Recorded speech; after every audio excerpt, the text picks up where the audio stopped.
सबको नमस्ते भैया। सॉरी, एक्चुअली में वो थी पूजा थी ना, तो उस पूजा में थोड़ा सा लेट हो गया।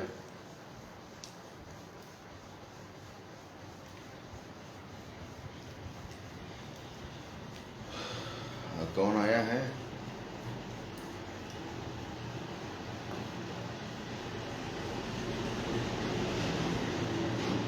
प्रभा भैया नमस्ते।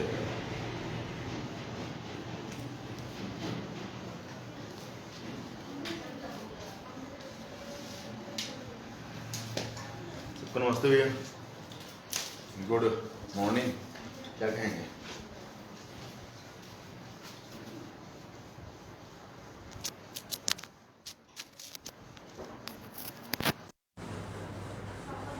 यार एक्चुअली में इसमें लाइट बहुत पड़ रही ना, तो कुछ आइडिया है नहीं।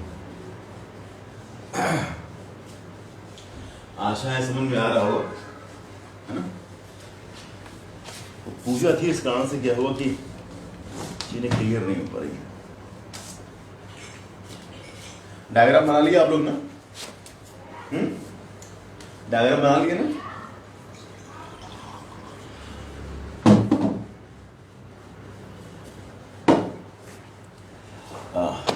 ये कौन कौन आया? प्रभात जी है नमस्ते, शुभ जी नमस्ते।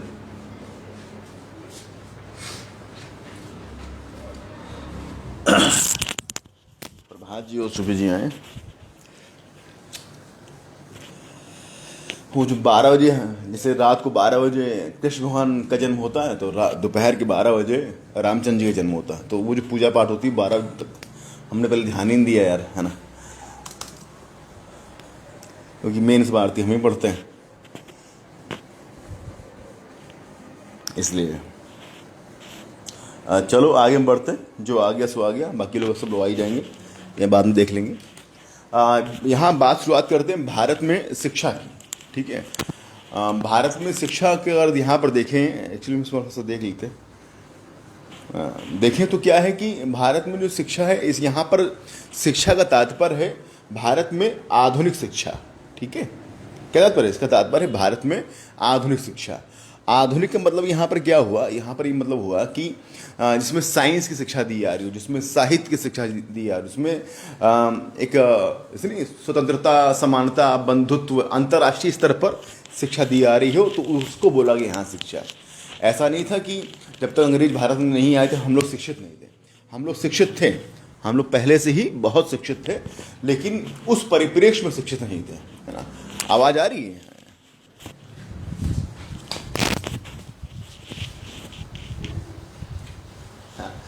सुमित कह रहे प्रसाद नहीं मिला।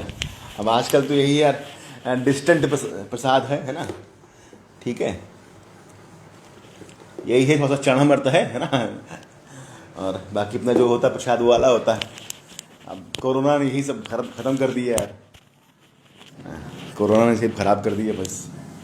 हमारे भी यार बीच में एक क्या हटाओ, बहुत सारी निगेटिव न्यूज़ स्प्रेड हो रही है, तो हम चाहते नहीं कि यार निगेटिव न्यूज़ बढ़ें, क्योंकि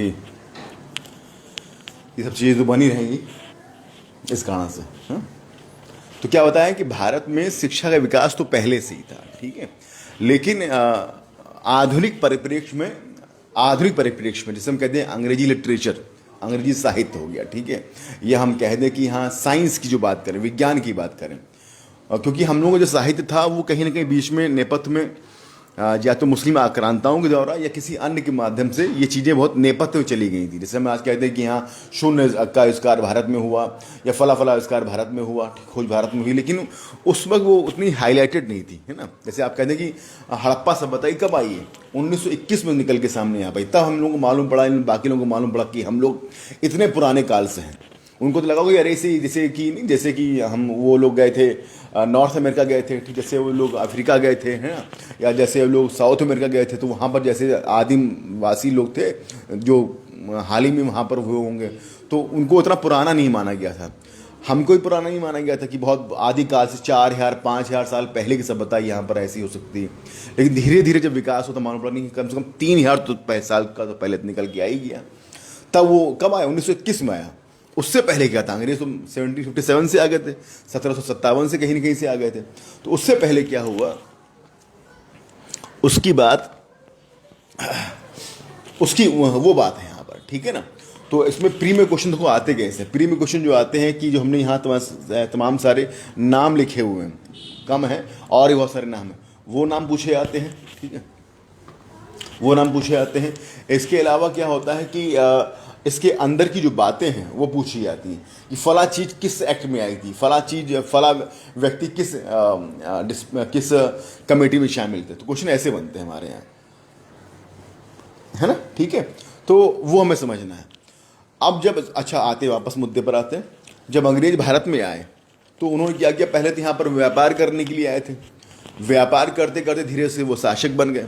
जब वो शासक बने तो उनको लगा कि इनको पूर्णतः गुलाम कब बना सकते हैं, पूरी तरह हमारे कब्जे में कब हो सकते हैं, जब हम इनको बताएं कि हम कितने अलग हैं, हमारा साहित्य तुमसे कितना बेहतर है ना।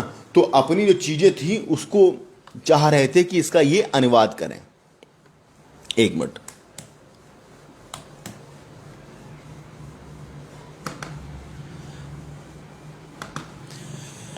ये चाह रहे थे इसका अनुवाद करें, और जो भारतीय ग्रंथ थे उसका भी अनुवाद करना चाह रहे थे। क्यों? ताकि इनको मालूम पड़े कि एक्चुअल में ये लोग क्या है, ये लोग कौन सी, ये लोग कितना डीप सोचते हैं। जब हम कह रहे हैं महाभारत की हमको भली भाषा आती है, लेकिन जब तक वो हमारी भाषा में पूरी अनुवाद नहीं होगी ढंग से, हमारी सामान्य भाषा में, तब तक हम उसके गूढ़ अर्थ को समझ नहीं पाएंगे। इसीलिए इन्होंने सोचा कि अपना जो ट्रांसलेशन विभाग स्टार्ट किया कि इनके ग्रंथ को हमारे यहाँ ट्रांसलेट करेंगे और हमारे यहाँ इनको करेंगे। क्योंकि उसमें जो शिक्षा थी वो किताब में तो खूब बड़ी बड़ी किताबें थी। हम कहते कि क्या था, मनुसंहिता, मनुस्मृति थी, है ना, स्मृतियाँ तमाम सारी थी। क्योंकि हमारे यहाँ बहुत सारे जो शासन हो कैसे रहे थे, हमारे जो शासन हो रहा था वो कैसे हो रहा था, वो धर्म आधारित था। याद करिए, इस्लाम वालों ने क्या किया, जो इस्लाम संहिता कहती, जो उनका मुस्लिम लॉ कहता, वैसे मान रहे थे। हिंदू थे तो क्या, जो उनका हिंदू लॉ कह रहा है वो ऐसे मान रहे थे, है ना, बात समझ नहीं आ रही। तो ऐसे में था कि जो हिंदू लॉ और मुस्लिम लॉ था उसके अनुसार तो शिक्षा का विकास हो रहा था, लेकिन जो एक होता है कॉमन शिक्षा, जो इसमें कहते हैं धर्मनिरपेक्ष शिक्षा, जैसे हम लोग साइंस पढ़ रहे, क्या साइंस धर्मनिरपेक्ष है, तो वो शिक्षा नहीं थी। अर्थात क्या, जो शिक्षा थी वो क्या थी, वो धर्म आधारित थी। यानी इन लोगों के आने से पहले हम कह सकते हैं हमारे यहाँ जो एजुकेशन थी क्या थी, वो धर्म आधारित थी, और कोई प्रॉपर स्कूल था नहीं। स्कूल थे, स्कूल ऐसे नहीं थे, स्कूल थे, पता लगा स्कूल आज है कल नहीं, है ना। आज हमें अपनी मर्जी से स्कूल बना दिया, अपनी मर्जी से स्कूल खत्म कर दिया, कोई ऑब्लिगेशन नहीं है। ये नहीं कि साल भर स्कूल चल ही रहा है। पता लगा बड़े बड़े जो महात्मा हैं, बड़े बड़े जो अमीर आदमी हैं, या फिर बड़े बड़े जो कहते हैं जो ब्राह्मण जो पढ़े लिखे थे, उनके यहाँ स्कूल चल रहा है। अब तो उसमें कोई, इसमें एक जैसे बोलते नहीं फॉर्मेलिटी, फॉर्मल चीज़ नहीं थी कि कंटिन्यू चलेगा, ये सिलेबस पढ़ाया जाएगा, सिलेबस क्या होगा, वो कुछ तय नहीं था। धार्मिक बातों का अध्ययन कर रहा, और इतना कि इसमें लिखा पढ़ी बाबू आज के, जैसे मान लो हम हिंदू हैं, हिंदू के यहाँ हम या मुसलमान का काम करने आ रहे हैं, या मुसलमान हिंदू का काम करने आ रहा, तो लिखा पढ़ी काम कर ले, जोड़ घटाना सीख ले, व्यापार करने में जो चीज़ें आवश्यक थी वो आ जाएगी। कहीं स्टार्ट हो रहा है यार, ये नाटक कर रहा है, ठीक है ना। तो वो चीज़ें चल रही थी यहाँ पर, ठीक है। तो सबसे पहले क्या हुआ, 1781 में यहाँ पर जो अंग्रेज आए तो वॉरेन हेस्टिंग्स ने क्या किया, कलकत्ता मदरसा, और एक यहाँ पर एक नाम और हम बोलना चाहेंगे, 81 से 10 साल का अंतर है, बनारस कॉलेज, बनारस में संस्कृत कॉलेज।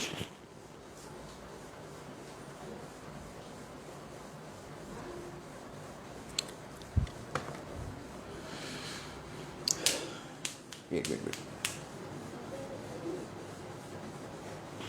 क्या था, बनारस में संस्कृत कॉलेज। देखिए आवाज आ रही है, अच्छा ये चीज है। इसमें हम लोगों का वीडियो कैसे आ रहा है, हम लोगों का वीडियो आ रहा है ये ऐसे आ रहा है। कल इसको ट्राई करेंगे, क्योंकि इसको ऐसे करें, तिरछा करें तो शायद देखने आएगा। यार साफ नहीं आ रहा ना बिल्कुल, ऊपर दिखाएं, चलो ठीक। तो ये क्या है जो ऊपर लिखा है, 1781 का, 81 का क्या है, वॉरेन हेस्टिंग्स ने कलकत्ता मदरसा स्थापना करी, और 10 साल बाद 1791 में बनारस में संस्कृत कॉलेज की स्थापना करी। ये दो कॉलेज हैं, इसमें पढ़ाया क्या जा रहा था, इन्हें पढ़ाया जा रहा था, इसमें पढ़ाया जा रहा था, नाम से लगा रहा, क्या नाम से लगा रहा होगा, हिंदू संस्कृत, हिंदू धर्म पढ़ाया जा रहा था। यहाँ पर क्या था, मदरसा इस्लाम धर्म पढ़ाया जा रहा था। तो अभी यहाँ पर कोई एक औपचारिक शिक्षा स्टार्ट नहीं हुई है ना। अभी यहाँ पर क्या, बस कि यहाँ पर मुसलमान को हमने बोला, हम वॉरेन हेस्टिंग्स हैं, हमने कहा कि हमें और चाहिए व्यक्ति जो पढ़े लिखे हों व्यापार करने के लिए, तो एक मदरसा खुलवा दिया सरकारी, ये सरकारी है, सब सरकारी है, ठीक है, मदरसा खुलवा दिया, ये स्कूल संस्कृत कॉलेज खुलवा दिया, जिससे क्या, जिससे कि यहाँ पर ये लोग पढ़ लिख सकें।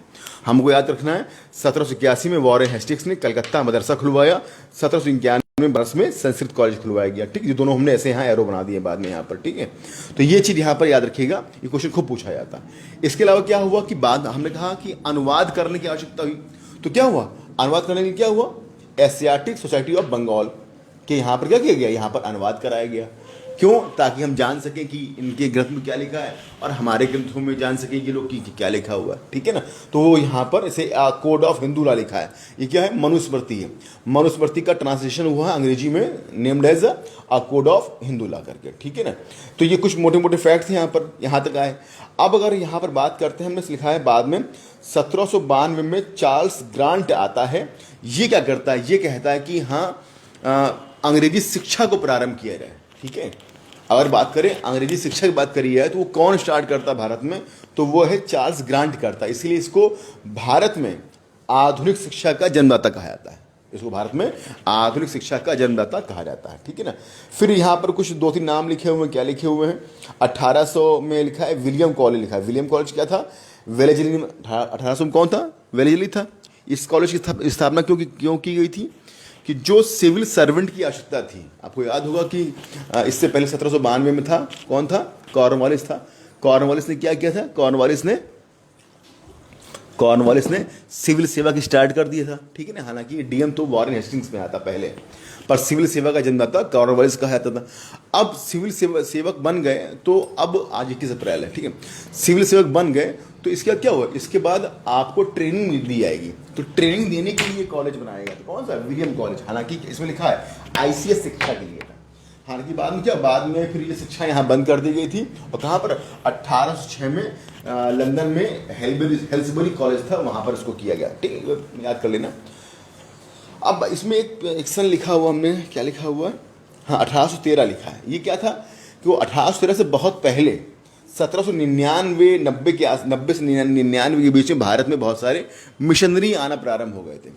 हालांकि फ्रीडम नहीं थी, ऐसे बस आ रहे हैं बिना आज्ञा के चले आ रहे हैं, नहीं फॉर्मल तरीके से तो 1813 में होगा, लेकिन इससे पहले से वो मिशनरी आना प्रारंभ हो रहे हैं। वो उन मिशनरी का उद्देश्य क्या था कि भारतीयों को ईसाई बनाना। इन्होंने क्या किया, ऐसे वो लोग जो गैर पढ़े लिखे थे, हमारे यहाँ मान लो कि कुछ ऐसा वर्ग भी था जो लोग पढ़ते लिखते नहीं थे, मान लो गरीब होंगे या अमुक जाति से बिलोंग कर रहे होंगे, उनको इन्होंने शिक्षा प्रदान करी। किस शर्त पर, कि आप ईसाई बन जाओ।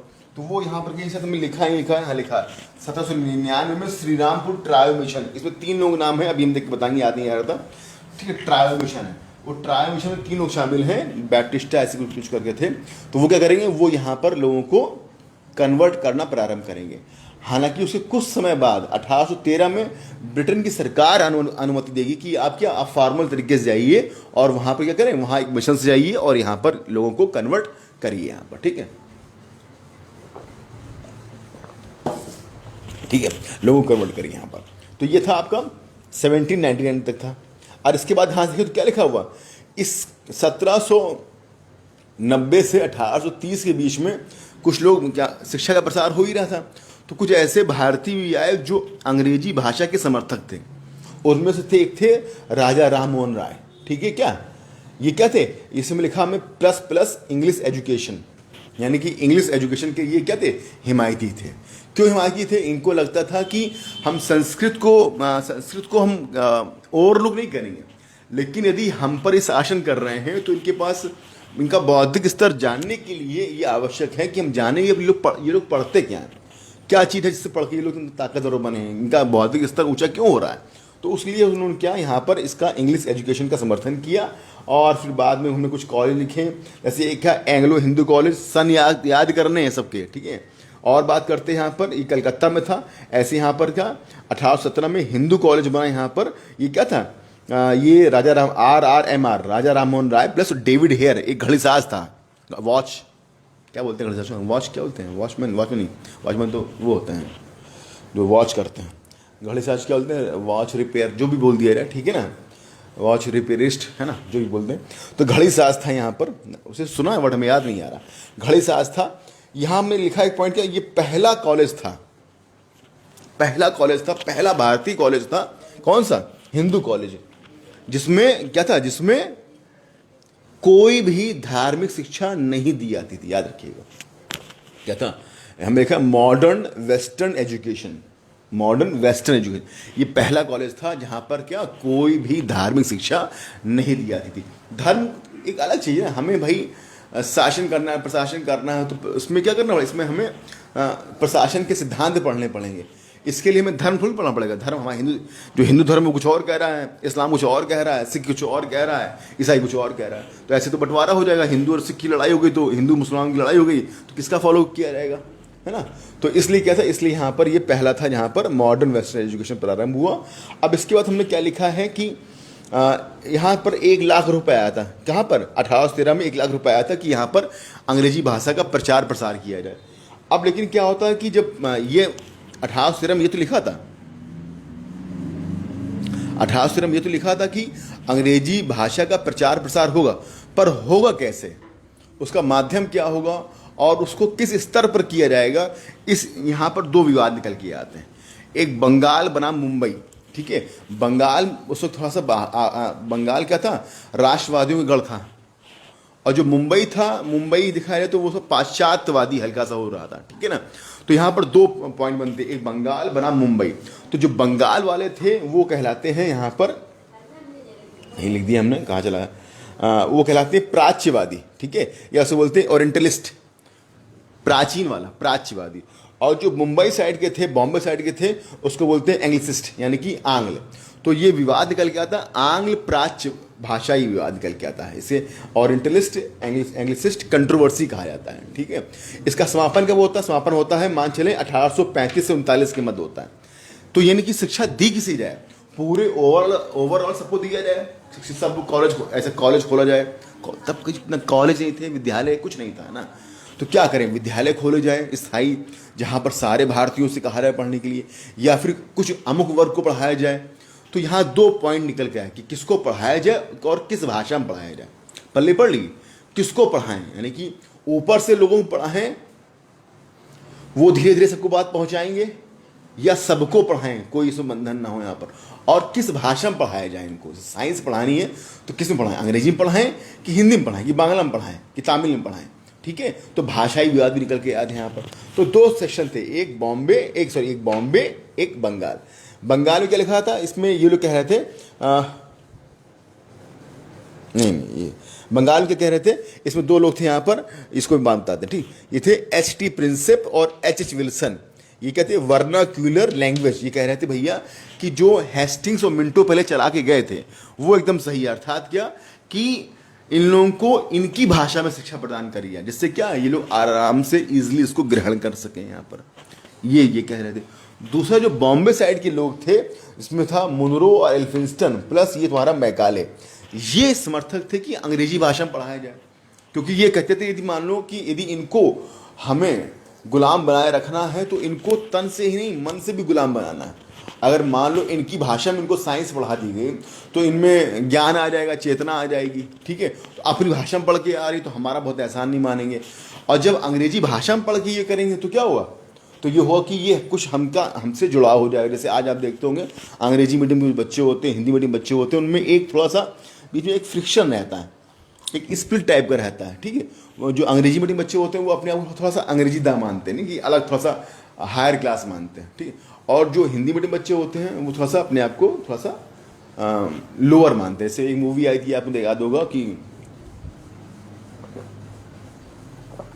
आमिर खान की मूवी थी जो जीता वही सिकंदर, उसको दिखाया जाता है अंग्रेजी मीडियम स्कूल बनाम हिंदी मीडियम स्कूल, है ना। मॉडर्न नाम भी था, मॉडल कॉलेज समथिंग कुछ था, है ना। तो वो एक चाह रहे थे कि यदि हम चाहते ये हमारी ओर हो तो इनको अंग्रेजी पढ़ाई है यहाँ पर, ठीक है ना। और बात किसी मानी जाती, बात मानी जाती है मैकाले की मानी जाती है। मैकाले अपना निर्णय सुनाता है 2 फरवरी 1835 को, इसको मैकाले मिनट कहा जाता है। इसे स्वीकार किया जाता है 7 मार्च 1835 को। इसमें बोला जाता है कि इंग्लिश लैंग्वेज ही माध्यम बनेगी इनको पढ़ाने का, ठीक है। तो पहले विवाद का पटाक्षेप होता है कब, 7 मार्च 1835 को। लेकिन क्या इसको फाइनली इसको कब एक्सेप्ट किया जाता है, वो 39 में किया जाता है। ऑकलैंड के समय किया जाता है ना। बेंटिंग के बाद क्या आता है ना ऑकलैंड, ठीक है ना। नहीं, बेंटिंग में कौन आता है,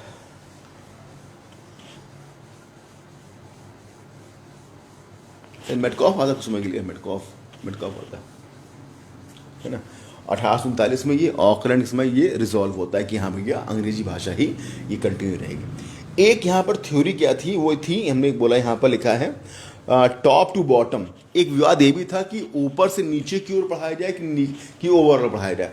तो इसमें भी इनकी बात क्या मानी जाती है कि जिसे बोला गया है फिल्ट्रेशन थ्योरी, इनफिल्ट्रेशन, अर्थात क्या ऊपर से छनने से छन कर आ रहा है। तो दूसरी बात भी इन लोगों की मानी गई, इन्होंने कहा जो एलिट क्लास है, जैसे मान लो कि बहुत जो राजा के बेटे हैं या अमीर आदमियों के बेटे हैं, है ना, जो मध्यम वर्गीय, उच्च मध्यम वर्गीय, इनके बेटे हैं, बच्चियां हैं, लड़कियां नहीं मतलब बेटे हैं, इनको शिक्षा प्रदान करी जाएगी, ठीक है।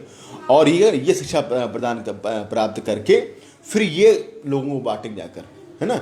तो इससे क्या हुआ, इससे हुआ कि इनके लोगों को यही लोग शासन करेंगे। जैसे मान लो क्या हो गया, पता लगा कि एक हिंदू कप्तान बन गया, हिंदू नहीं एसपी बन गया, वही हिंदू को मार रहा है, तो अंग्रेजों पर इतना दोषारोपण नहीं आ रहा कि भाई उनमें से कुछ लोग कह रहे हैं कि नहीं अंग्रेज सही तभी तो उनको मार रहे हैं यहाँ पर, जिससे पूरा अंग्रेज पर दोषारोपण नहीं आएगा। तो इन्होंने भी कहा कि हम क्या करेंगे, हिंदू को पढ़ाएंगे, ठीक, इंडियंस को पढ़ाएंगे, ये इंडियंस ही इंडियंस को बाद में पढ़ाएंगे, तो ज़्यादा हमारी स्वीकारता बढ़ेगी यहाँ पर, ठीक है। लेकिन ये जो फिल्ट्रेशन थ्योरी थी दैट वाज फेल्ड। अच्छा, इसको ऐसे खोल में तो आपके कमेंट आ रहे हैं, हमें कमेंट में दिखाई दे बड़ा भी।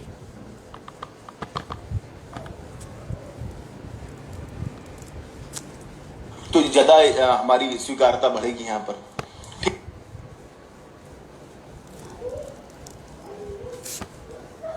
कमेंट कैसे दिखेगा यार,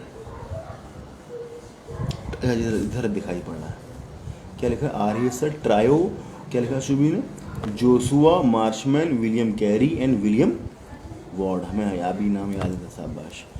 मेटकॉफ था, वाजपेयी जी ने कहा मेटकॉफ, ठीक ठीक, गुड, हमें जो याद नहीं याद,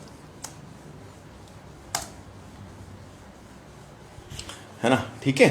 तो क्या हुआ यहाँ पर, हमने आपसे कहा कि इनफिल्ट्रेशन थ्योरी थी दैट वाज नॉट सक्सेसफुल। ये क्यों नहीं था, ये सक्सेसफुल इसलिए नहीं हो पाई थी कि हमने इसके कारण बाद में लिखे, यहाँ पर 3 कारण थे। एक क्या था, शायद दिख रहा होगा, नहीं दिख रहा होगा, दिख रहा है,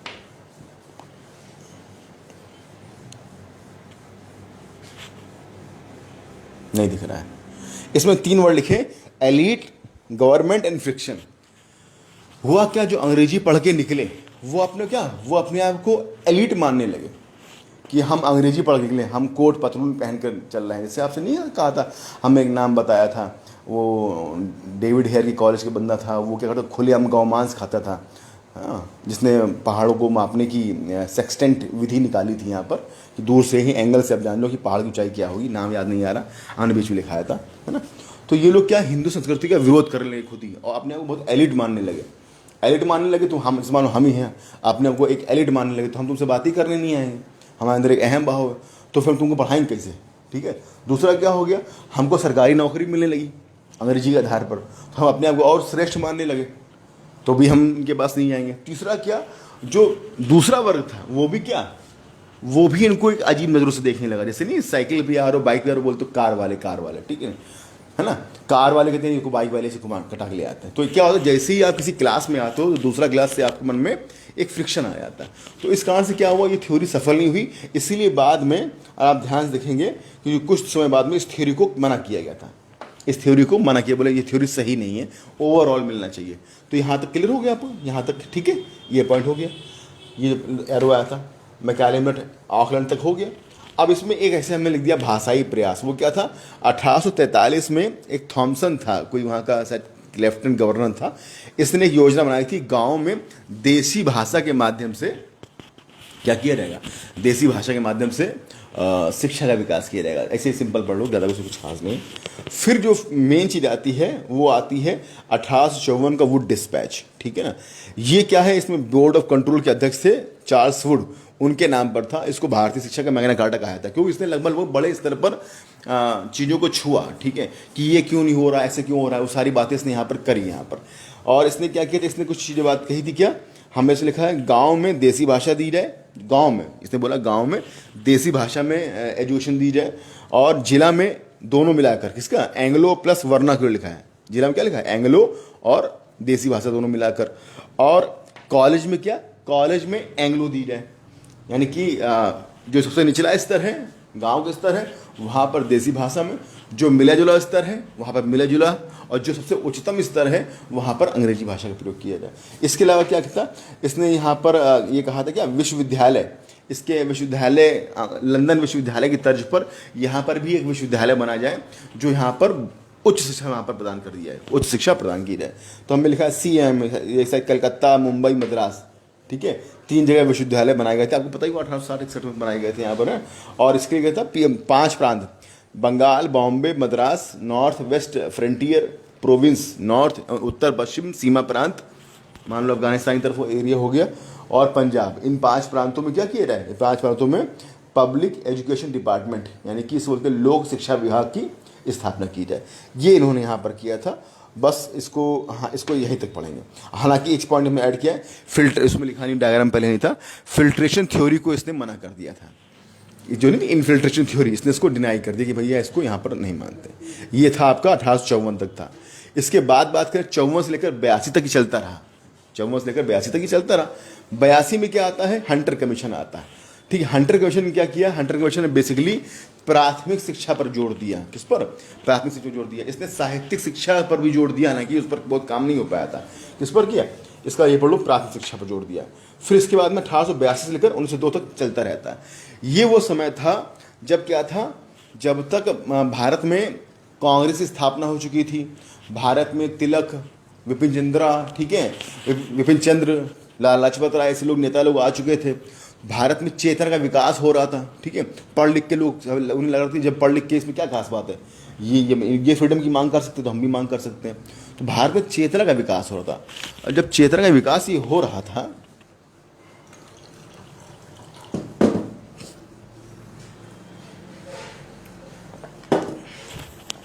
तो ऐसे में विरोध के स्वर उठ रहे थे।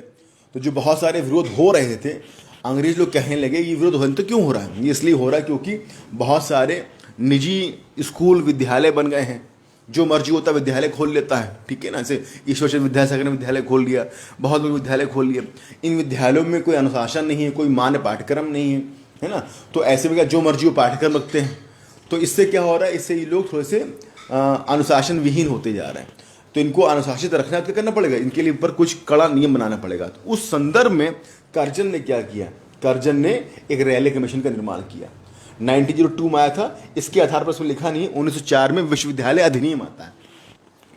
उस विश्वविद्यालय अधिनियम में क्या लिखा होता है, उसमें लिखा होता है कि विश्वविद्यालय जो बने हैं उनको कैसे आपस में रेगुलेट किया जाएगा।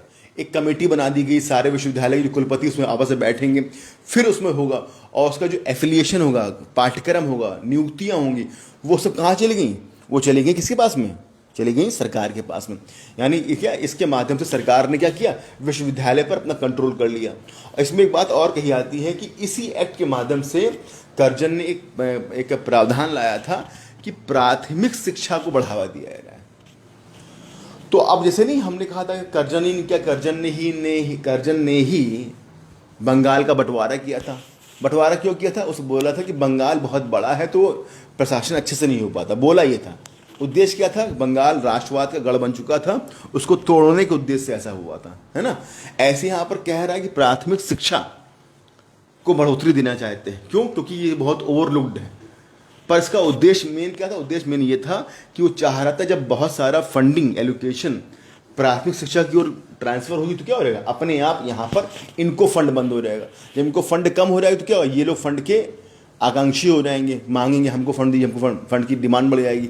तो फिर हम शर्त तय करेंगे कि फंड किसको देना किसको नहीं देना, जो मेरी बात मानेगा उसको फंड मिलेगा, जो नहीं मानेगा उसको नहीं मिलेगा। इसके माध्यम से इसने क्या किया, इसने विश्वविद्यालय पर कंट्रोल किया। इसमें 2 भारतीय थे, सैयद हुसैन बिलग्रामी और गुरुदास बनर्जी। फोकस विश्वविद्यालय पर था। इसके बाद क्या आता है कि 1902 से लेकर 17 तक मामला चलता रहेगा। फिर क्या होगा, विश्वविद्यालय अधिनियम की समीक्षा करने के लिए और कलकत्ता, स्पेशली कलकत्ता विश्वविद्यालय की समीक्षा करने के लिए एक नया, कहाँ चला गया यार, अच्छा इसको भी अभी बता रहे बाद में, एक नया आयोग आता है, उसे बोलते हैं सैडलर आयोग, 1917 में आता है। ये क्या इसमें लीड्स विश्वविद्यालय के कुलपति थे सैडलर साहब, ठीक है। ये भारतीय विश्वविद्यालय में सुधार और समीक्षा करने के लिए आए थे, स्पेशली कलकत्ता विश्वविद्यालय के लिए, तो उसके लिए आयोग बना। उसमें 2 भारतीय थे, जियाउद्दीन अहमद और आशुतोष मुखर्जी।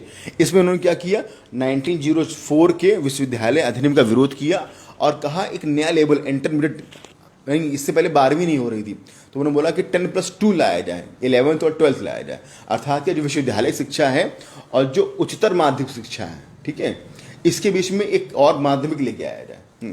सॉरी क्या बोलते हैं,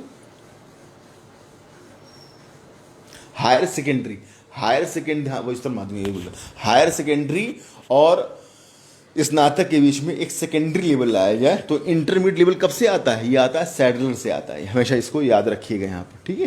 तो ये इससे आता है। यहाँ पर एक चीज़ हमने यहाँ पर ये लिखी है 1913, इसमें क्या था भैया कि प्राथमिक शिक्षा को कितनी वृद्धि की जाए, या क्या प्राथमिक शिक्षा निःशुल्क होनी चाहिए या अनिवार्य होनी चाहिए, इस पर निर्णय इस पर आया था। क्यों, इससे पहले 2 नाम याद रखिएगा, इसमें लिखे हमने, एक लिखा बड़ौदा रियासत, एक लिखा है जीके गोखले। बड़ौदा रियासत में हमने सर उसमें नहीं लिखा डायग्राम पहले, वो है 1906, 1906 में बड़ौदा रियासत ने अपने यहाँ प्रावधान बनाया था कि उसके यहाँ प्राथमिक शिक्षा निःशुल्क और अनिवार्य दी जाएगी, हर बच्चा पढ़ेगा और फ्री में पढ़ेगा यहाँ पर, ठीक है ना।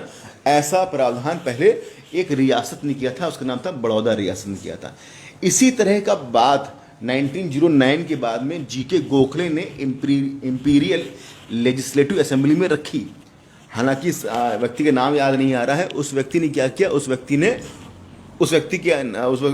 के कहने पर, शायद रीडिंग था ना, रीडिंग नहीं था, कौन था, 10 से 11 कौन था बताओ। अच्छा नाम भूल रहे हैं यार, मिनटों के बाद आया था, चेम्सफोर्ड आया था, इरविन आया था, नहीं अरे क्या आया था यार, हार्डिंग।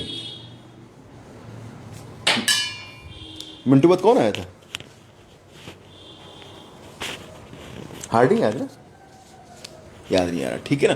तो उसने उसके असेंबली में एक व्यक्ति था, नाम याद आ रहा है, 2-3 अक्षर नाम था। उस व्यक्ति ने मना किया। उस व्यक्ति के मना करने के आधार पर गोखले के प्रस्ताव को कैंसिल कर दिया गया। क्वेश्चन आ चुका है, प्राथमिक शिक्षा को अनिवार्य करने का प्रस्ताव किसने पहली बार दिया था, तो आंसर है जीके गोखले ने, जो अस्वीकार कर दिया गया था। इसके बाद बात करते हैं तो 1913 के सरकारी प्रस्ताव में फ्री एजुकेशन को मना कर दिया गया, हालांकि प्राथमिक शिक्षा पर फोकस करने की बात यहां पर की गई। इसे लिखा गया चेम्सफोर्ड, नहीं चेम्सफोर्ड से पहले कोई था क्या, चेम्सफोर्ड से पहले भी कोई था क्या, हम ये पूछना चाह रहे हैं।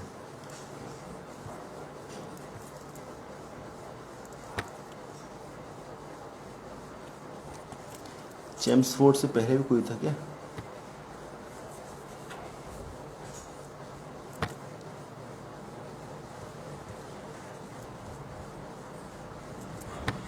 कोई लिख रहा है, कौन लिख रहा है, हार्डिंग टू, हार्डिंग था ना, ठीक है, हार्डिंग था ना।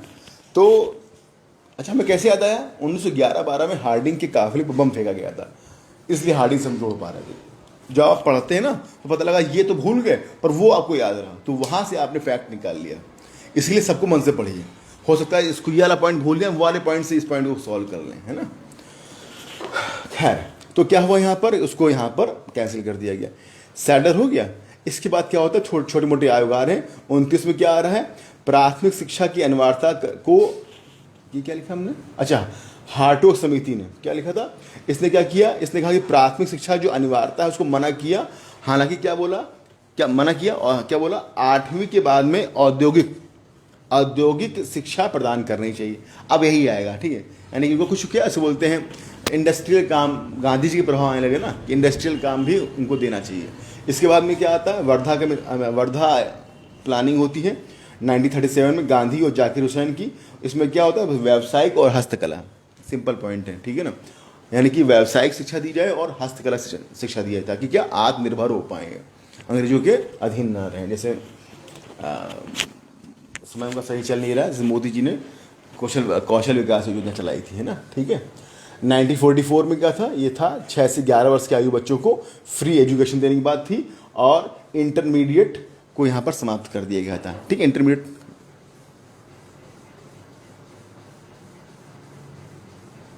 हाँ, इंटरमीडिएट यहाँ पर समाप्त कर दिया गया था, ये है।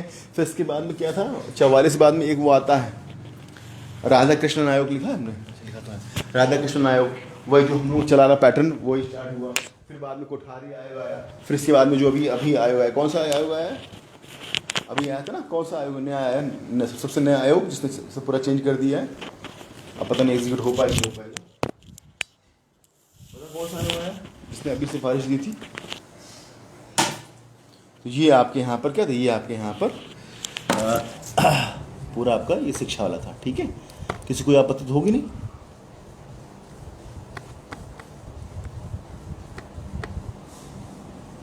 मटकॉफ,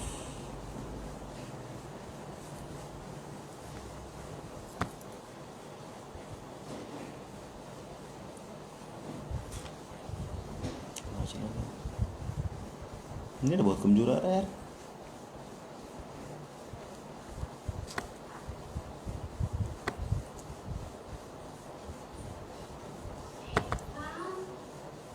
ठीक है, सबको लिखा दिए रहे,